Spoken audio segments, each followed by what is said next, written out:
Hi, my name is Jane, and I'm a 63-year-old political scientist who happens to have a couple other degrees in education.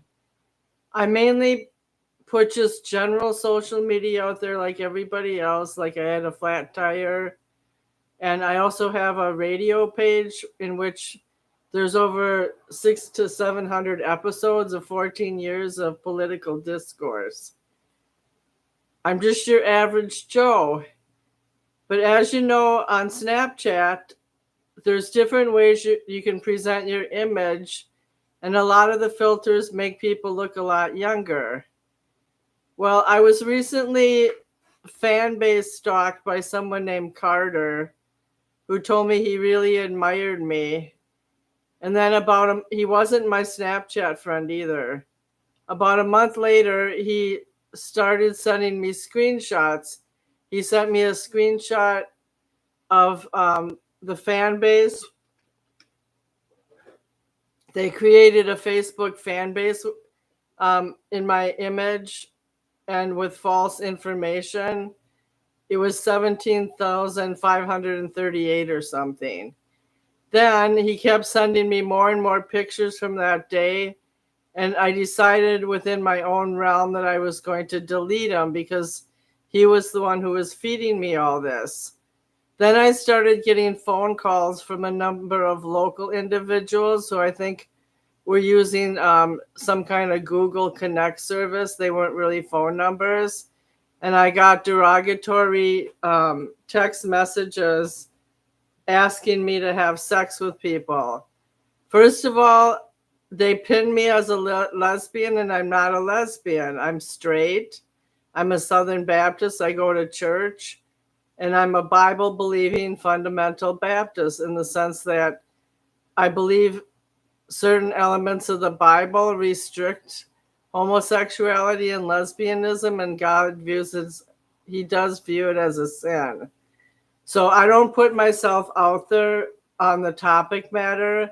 I'm I'm neutral publicly on the subject since I'm a political science podcaster. I believe people with gender bending qualities have just as many rights as the next person, as long as they don't teach that in the schools. So I'm going to play you. So it got out of hand, and I'll tell you why it got out of hand. If I have 17,000 followers and I don't even know who's in charge of this Facebook account, and I got 3 messages from him. So I'm going to play them for you. And I'm also turning in all the phone numbers to the Duluth police Monday. Because on the weekends, they're closed in a sense. Please enter your password. Listen, press 1, send. First saved message. Hi, Jane. This is Barb Cloister calling from Gloria Day. I had called you yesterday when you're... Resave. Hi, Jane. Listen, it's been wrecky now. I'm on my radio location, Jane.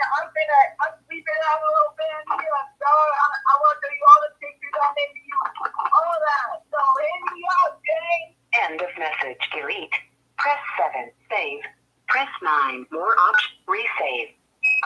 Hi, so I'm just calling you to verify that you do not want this Facebook grouping on. I'm the current owner of this Facebook page that is identified with you, and I would just like a simple response, and I can take it down for you. Thank you. End of message. Delete. Press 7. Save. Resave. So I'm actually the owner of the Facebook group. Listen, there's been some posts on my wall, and I've heard that you want to take the page down. Listen, I just need to get on the phone with you and talk some things out with you, but I'd be more than happy to assist you in taking this Facebook group down. I just want to reassure you this was not slander against you at all, and that we view you as a highly respectable person, but I would just like to hear back from you, and I would unfortunately be able to remove the Facebook group for you because we only want what's best for you, Jen. So let me know. End of message. Delete. Press set. Resave. Hello, I am from the Facebook team. I have the power to delete the group from what I've been hearing from the community, that you have recently found out about the group and that you are not a fan of it. And the community is outraged, but as a moderator, I must come forward and say that it is your decision if you want the group chat taken down, or the spam page, my bad.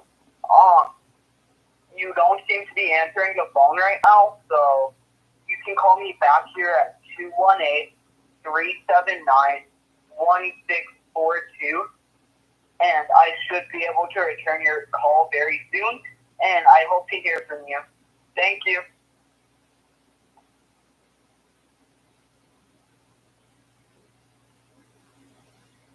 End of resave.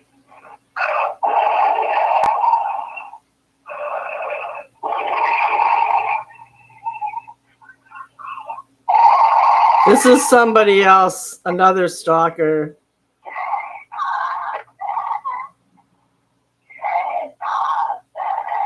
End of message. Delete. Press 7.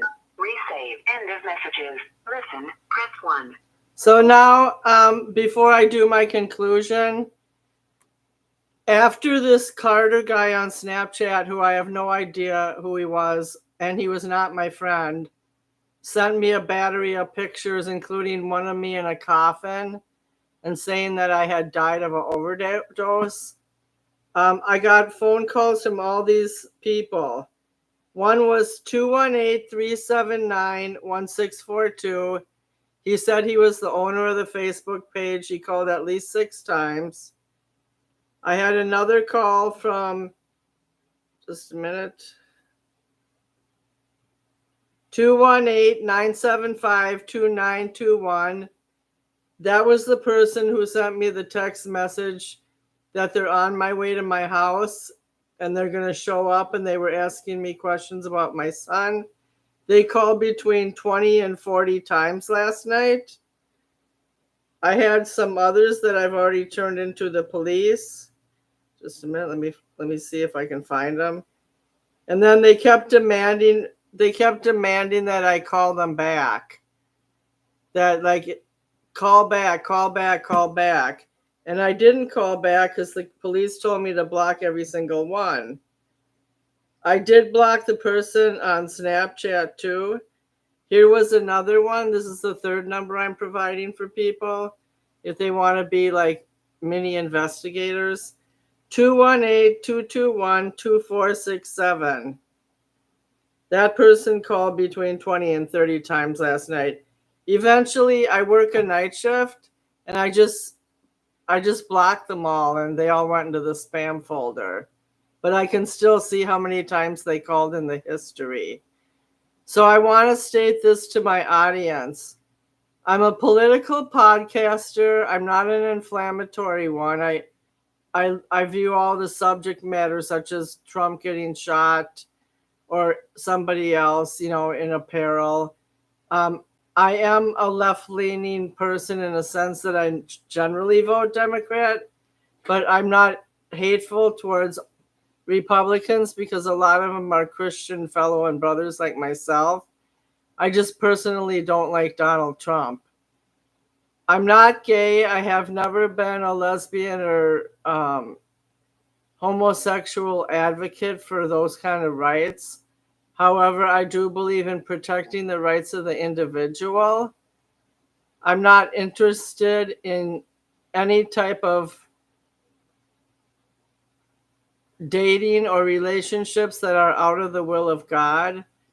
I'm an older person, and I spend most of my time working, going to church, and writing. I am writing an autobiography called The Birth of Strangers that I hope to get out on Amazon in a few weeks. I'm adding the final touches. Either way, it's one thing to create a fake website about someone. It's another thing to say that they're dead and they died of an overdose, which is true. They're misrepresenting me as a person. And some of these people who've been contacting me claiming that they're really a huge fan and they mean no harm, they do mean harm. And collectively as a group, they're a danger to me. And I have a police case and I'm going forward with it. I doubt the police will find the offenders, but in the meantime, I'm not going to be answering my phone. Thank you, and I appreciate you listening.